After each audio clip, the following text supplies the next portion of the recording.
What's up, guys? Back here with another daily VOD review.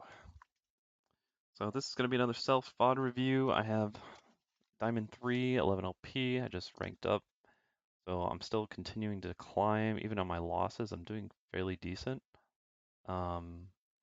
This game, however, I do want to look at it. One thing that was really stand out-ish to me was I had pretty low kill participation in here.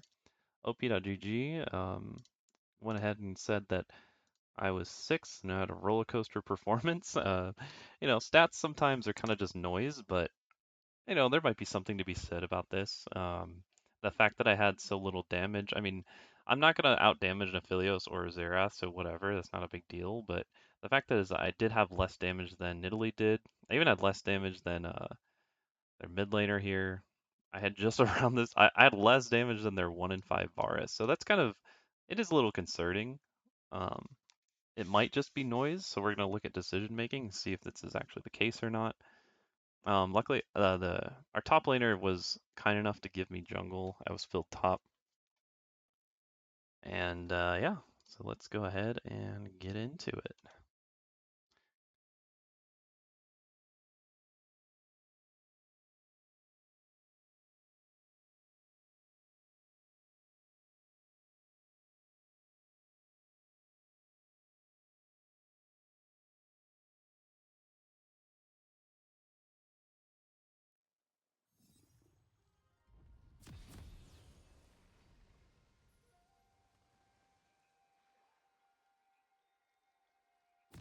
All right. So the first thing I'm thinking here is they have a top lane Nidalee and Renekton, which is just the classic combo, right? Classic aggressive combo in the top side. My top laner picked Quinn because Quinn, to be fair, is a really good pick into Renekton, but she can definitely still get bullied if she doesn't play correctly or Nidalee comes top first. So the idea I want to do here is just I'm going to try to path into top lane. 30 seconds until minions spawn. A summoner has reconnected. I see that they're trying to get vision and stuff, so I'm wondering here too if maybe I should have just started on Raptors. I could have done a Raptors Krugs red start and then just went topside here, ignoring my bot side camps. That's definitely a path I could do. The only issue I have with that is that it kind of puts me in a weird position of like I'm forcefully doing a play where I have to essentially abandon my bot camps in a way. And it makes it flexible for Nidalee. Nidalee has options if I do this. She can see that I had red buff and then I just went topside. She knows my top bot camps will be up. So if she starts on this side of the map, she can easily like do a red Krugs Raptors and then just invade my bot side. And then I lose out on a lot. So it's not exactly ideal to do something like Minions that. have spawned. It's better to probably just clear my bot side camps, get them out of the way, and then go topside. It is a little slower, like I won't be as fast to getting to top lane, but it's definitely a better play here, I think, because if she starts red buff, we'll both probably just make it around the same time. I mean, she is probably a little faster because she's Nidalee. We'll see here.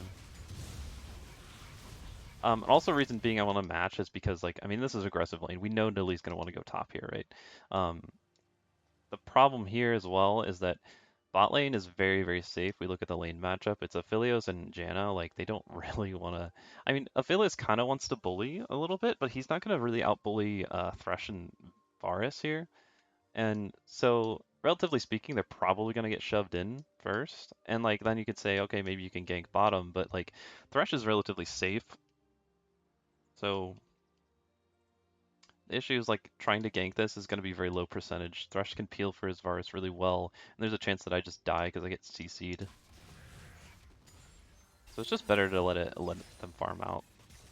I almost feel like Nidalee's probably thinking the same thing. She does have good setup with Thresh somewhat, but Janna makes it fairly safe.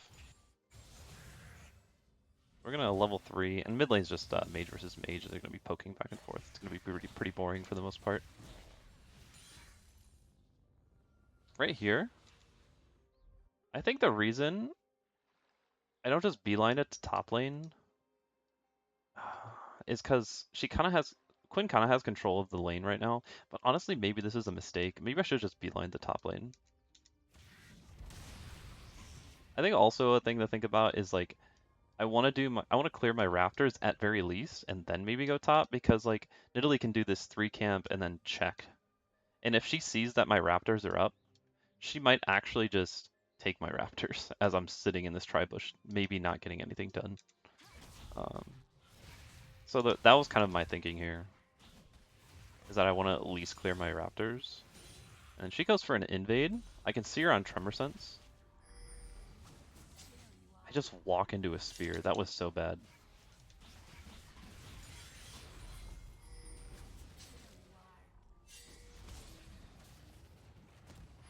And this was really awkward, because I felt like we could win this, because we have Prio and top lane. So Quinn could just move right here. But she just doesn't, which was really unfortunate. I guess she does? Okay, never mind, she does. But she walks a really weird way. Why doesn't she just go through the tri-bush? Pretty weird.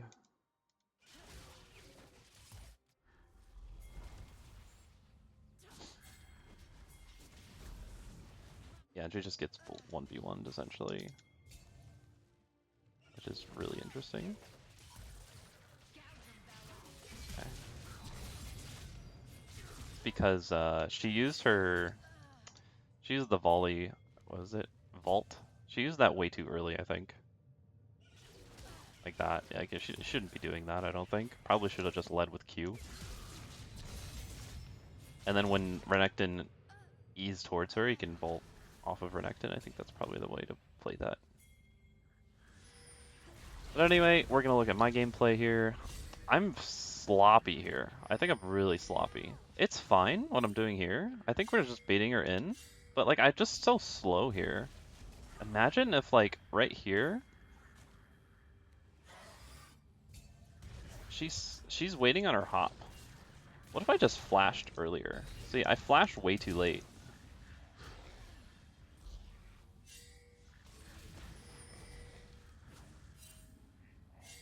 Like, it would actually be pretty ideal. It would actually be ideal for me to, like, instead of be playing, like, so far back like that, it's probably ideal for me to be looking for the flat. Like, I see that my Zerath is moving, knowing he has this level 3, so he definitely has a stun, right? So why not just, I should be playing on this wall, flashing for the knockup so that he can chain his stun. But, yeah. I end up flashing way too late. I'm just playing super scared. And now it's just really awkward.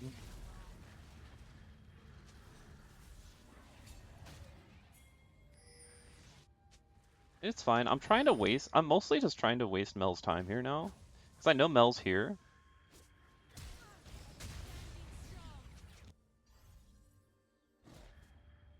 And it's fine. Like, look at this. She's actually missing so much here.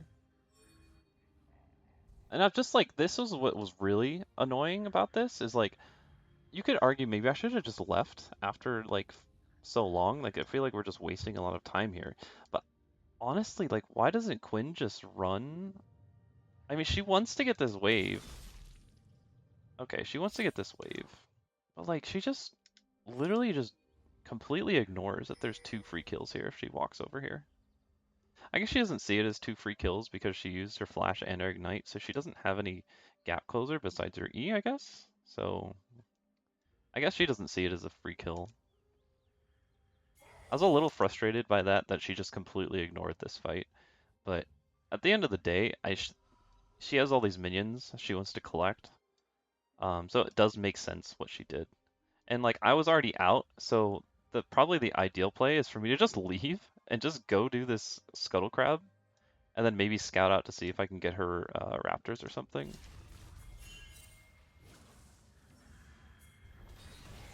But instead I overstay.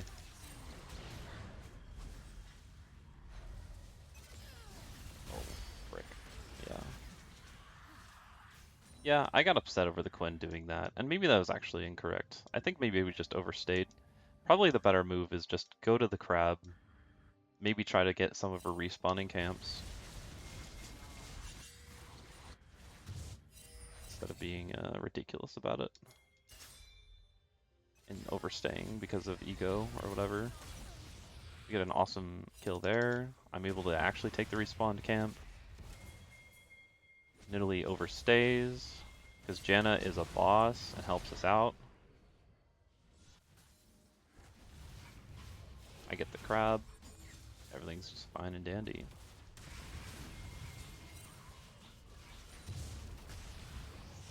I think after here I recall. Do I? Or did I just do a full clear? Oh god, I feel like I should have just recalled here. I'm sitting on 1500 gold. It's kind of dumb to actually go for Raptors here, I think. I should have just recalled probably after the Wolves. I think the idea is that I don't really want to deploy up to topside anymore because Quinn has already died 3 times, and 2 of them being like just literally just dying to Renekton solo. And so like going top is just not super worth anymore. And so I just want to clear my topside cams before I actually redeploy. It's actually probably not a bad thing because then I wouldn't get trapped by this Nidalee as well. Maybe that's results-based thinking, but okay, Zerath is just on it. So I deployed a mid because I want to make sure like if she does overstay, I'm here for it. And then I'm gonna do a cheeky invade here. Because we saw Nidalee, like she's already poked out. Like I knew she was poked out, right? I knew her buff was spawning because mine just did, and I know she started red side. And she gets chunked, so I'm like, okay, she's really chunked. If she goes for her red buff here instead of recalling, I could probably just kill her. Unfortunately, she sees me because she had a really, really smart trap right here. This trap is so smart. Holy crap. She knew. She knew she was potentially able to be invaded here. That was so good. That trap was amazing.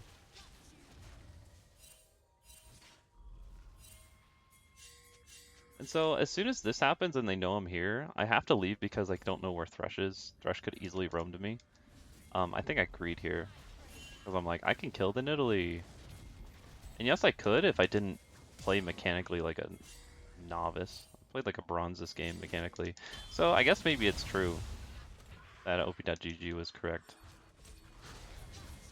Because this is just bad. It was just ego, right? I think I'm just egoing too much in this game against the Nidalee. When I'm like, I don't have to make this game this hard. Our Xerath is playing well, our bot lane is fine. And I think like, God, I'm just not patient, you know?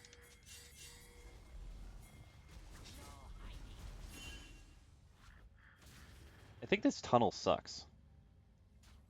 That tunnel was horrible. Maybe if I went over here, I would have gotten a little closer. Maybe just a little more patience. Again, like there's a chance I actually do kill this Nidalee. But overall, is the choice itself any good?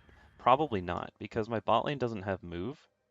Their bot lane does, and then their mid laner also is in mid, which I could see it, and my mid laner was in base. So this is just, it's probably just a terrible play in general. I should just leave. I think pressuring her on it is fine. Like if I hadn't been spotted by this trap here, like sure, this is probably a free kill. But because of that trap and because I was spotted, I get pinged about it. Like, and as soon as they leave Fog of War, and I'm just like, I can't see what they're doing.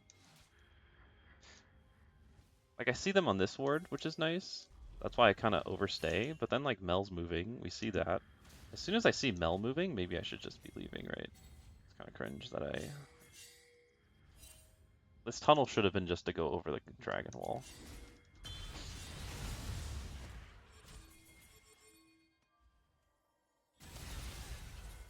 So, mostly just ego, honestly. I keep ego playing. I think I did it twice now this game. It was super unnecessary. We can give this dragon. We don't care about it. It's fine. They can just have it, dude. I don't care. The reason why I go for this is because I hit level 6. And I know Nidalee hasn't because she took time to do the dragon. And also we see Thresh and Mel moving up here, so I don't really care about Varus here either, because I'm full HP, I'm level 6. I think I mess up here. I think I do kill the Varus. Sucks though, I die to the Nidalee. I wonder if I just ult the Nidalee right away instead of being so greedy. I knew she had flash though because I burnt my flash. Like we burnt our flash similar time up here in the first play, and then I burnt my flash here, but she didn't. So I kind of knew she had flash up still. It stinks that I didn't get the knock up on her, but honestly, I probably should have just tried to kill her. Because she was out of tower range, so I don't... I mean, she probably just flashes while I'm in... Wait, did she flash? Where did she flash? Right there, she flashed. Okay. So no, I didn't know... I should have known she didn't have flash then. That's why she flashed though, because if she gets knocked up here, she dies, yeah. Fuck.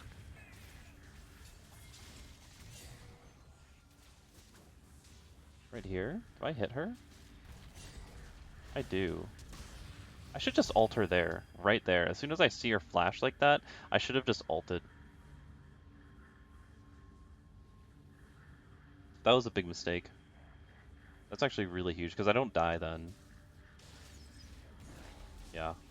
That was a big mistake. I should have just ulted her. Because I hit her with the Q, she should have been marked. Right here. Yeah, it definitely hit her. So I should just, as soon as I see her flash like that, just ult her. And then that's a free kill. I don't have to die for the Varus.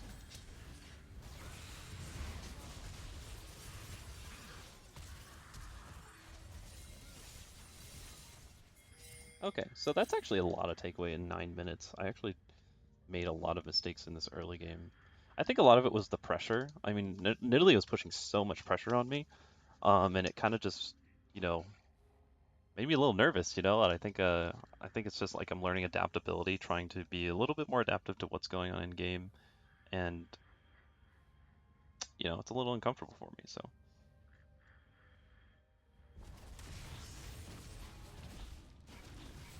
instead of losing my mind and overforcing things, I need to just look at what else, the bigger picture in the game. Again, it just comes back to that. I think just calming down, not just tunneling on what's in front of me. I think that's really the story of the climbing in Diamond at this point.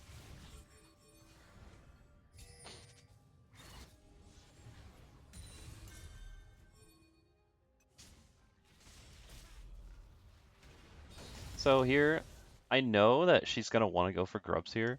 We can't just go for the grubs though because she has prio in top. She just killed Quinn. So we have to make some sort of advantage somewhere to make sure we can maybe at least try to contest this if we want to. So I'm going for Mel because I know I have Janna here with me as well. I have my ultimate, and I get a really good angle in the knockup on this Mel, which is just amazing because I was able to save ultimate, which just allows me to contest this. I get really low, unfortunately.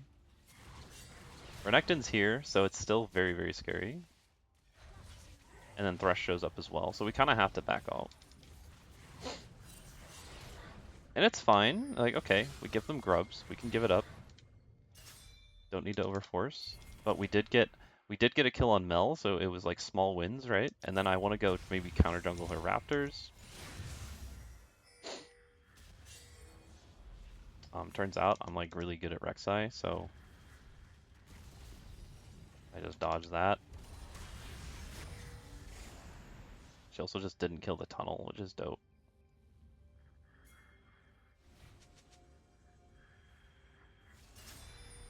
And then here I'm looking for maybe somebody over here, but then they show mid. It's funny.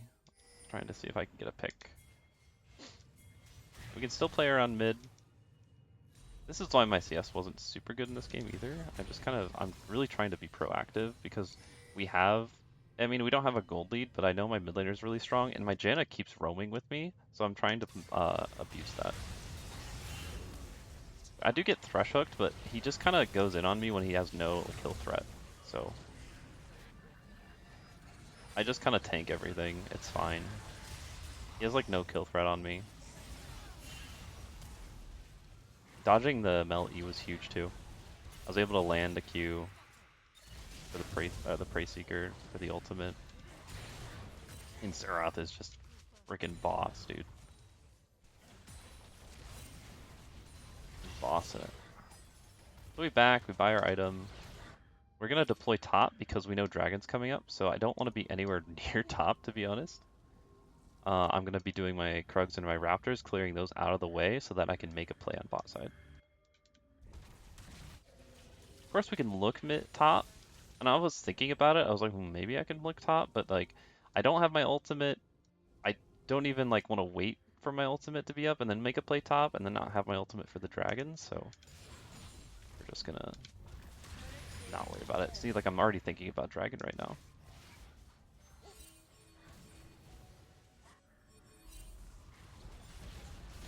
I get stunned up. This is really unfortunate. This was kind of me being a little disrespectful. Luckily, I have a Janna. Again, like, this is really awesome that I have a Janna here with me. I'm able to get shielded, which really helps a lot. We get the knock-up, and Thresh is super greedy. I let Xerath get the kill because I don't need it at this point. I'm pretty strong. I have my item. And I also just... I don't want to ult him right here. I actually don't have ult. Not yet. I don't think I have my Q up either. And I don't want to chase... The problem is, too, is, like, since I don't have my Q, I already used all my damage, right? I have my Q's on cooldown, all my stuff's on cooldown. So I have an auto attack, sure. But I just didn't want to be too far in at this point because we didn't know where Renekton was. And I also don't see Varus, right? So like, at this point I was just like, I don't really want to be too far up while I have Ignite on me, half HP. I didn't want to get sniped by a Varus arrow or something and end up dying. So I just want to immediately back off here and let either Janna or Xerath get this kill because it's just, I'm way too low. I don't want to risk dying here. Oh, and I get hit by a spear anyway, though. I'm like, crap, I need to go heal up. So, and then we see Renekton in mid lane, and this is just where it gets scary, because it's like, we can't even really contest, because Renekton's just so strong. Then we see Renekton kind of show up in mid, they're not doing the dragon. So we can maybe stick around a little longer. I have ultimate now. And so here I'm like looking to maybe make a play on this Varus.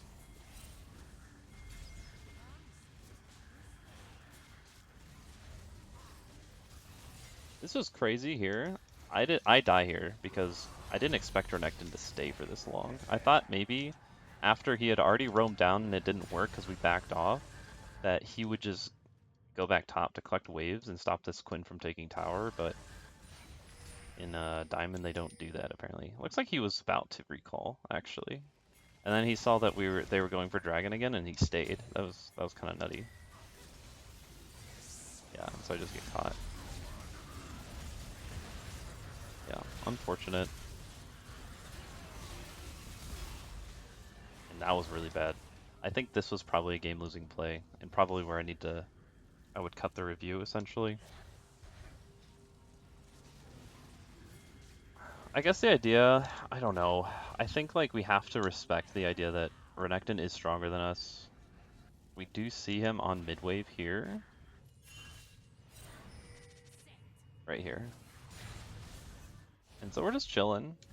It's fine. We know Renekton's in the area. And we don't need to throw anything. Like, we have a pretty good lead, a substantial lead in this game. And so even if we give up this dragon, is it really that big of a deal? I don't think so, personally.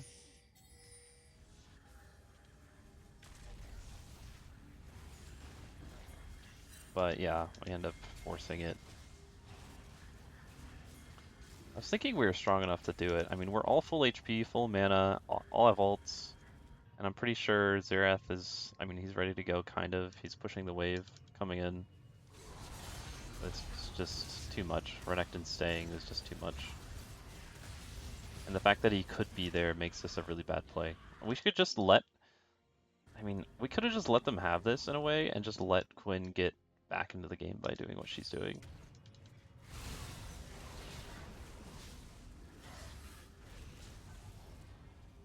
So yeah, that's about all I got for this one. I just need to be a little bit more adaptive to what's going on.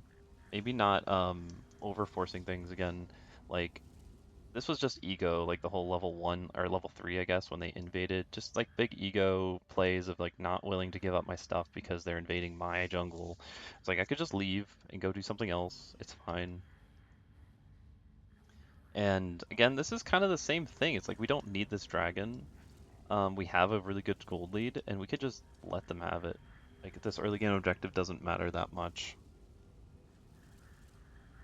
So I just need to check my expectations of, you know,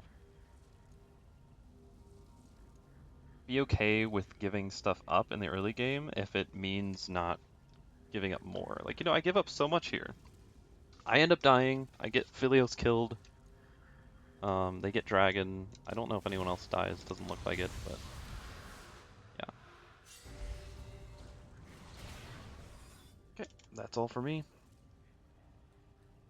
See you next time.